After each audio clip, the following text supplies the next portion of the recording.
Wind River, maybe I should start making musical reviews. But that won't happen. I'm still gonna practice playing piano for these reviews. Wind River is a 2017 movie that I finally got the chance to see it.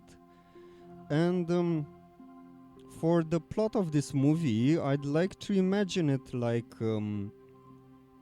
it's in one of those planned Disney Plus TV shows, the What If show.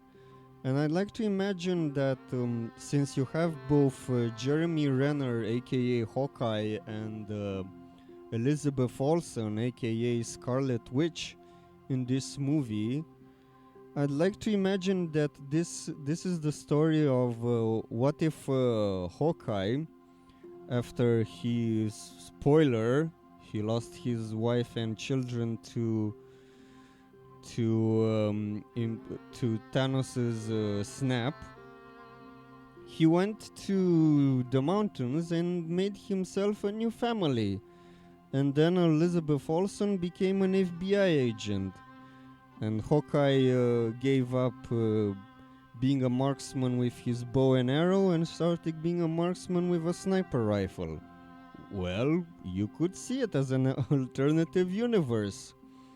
And eventually, as destiny would hold to these two guys, they would eventually meet when the mysterious girl is murdered. But to be serious now, this is the plot of the movie. Jeremy Renner is a huntsman that kills different wildlife which are dangerous for the livestock of different people. And one day he finds the dead body of a girl.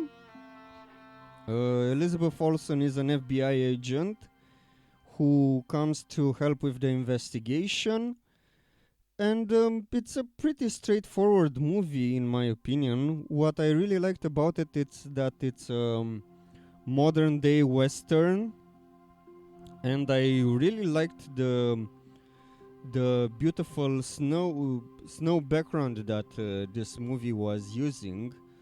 Although in some points of view, I don't know if how many people of you would like this comparison, but in my opinion, the movie, although it used beautifully the backdrop for the snow, in my opinion, from some points of view, I could say that the Snowman and also 2017 movie kind of used a little more better the background of snow, and because it sometimes really got very bloody, and I think there is a interesting contrast when you have snow and blood in the same framing.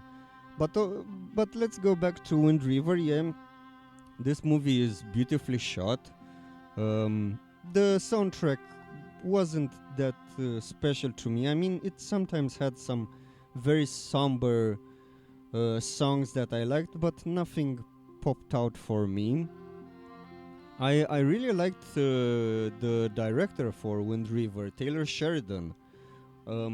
I didn't know that this was like his first major directed movie. I thought that Hell or High Water, 2016 movie, was also directed by him, but apparently no. He, for a very long time, he's been like writer for Sicario 1 and 2, for Hell and High Water, and now he did like this big. This is not his directorial debut, but this movie kind of shown what Taylor Sheridan can do as a director, and I really liked his job.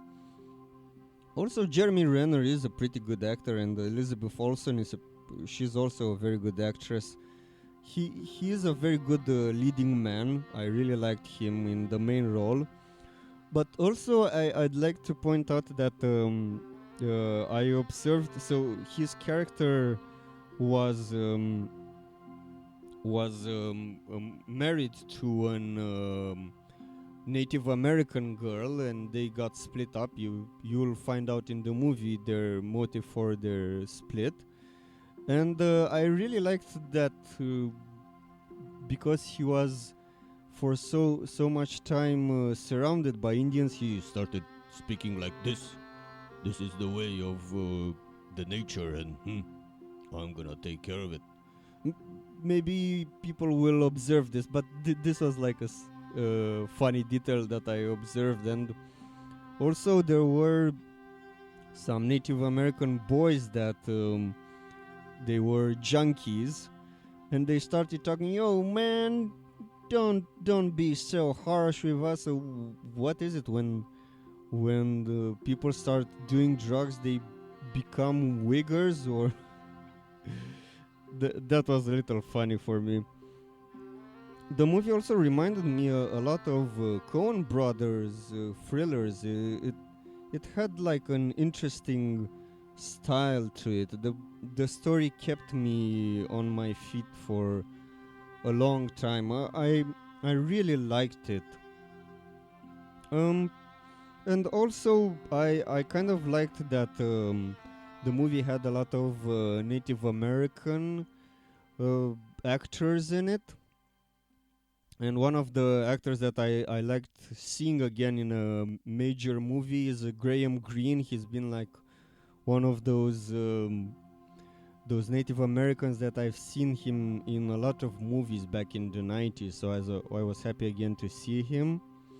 All in all, I'd give this movie a solid 8 out of 10. There were some nice action scenes and nice atmosphere. This is a movie I'd really recommend to people who like thrillers and mysteries. So 8 out of 10.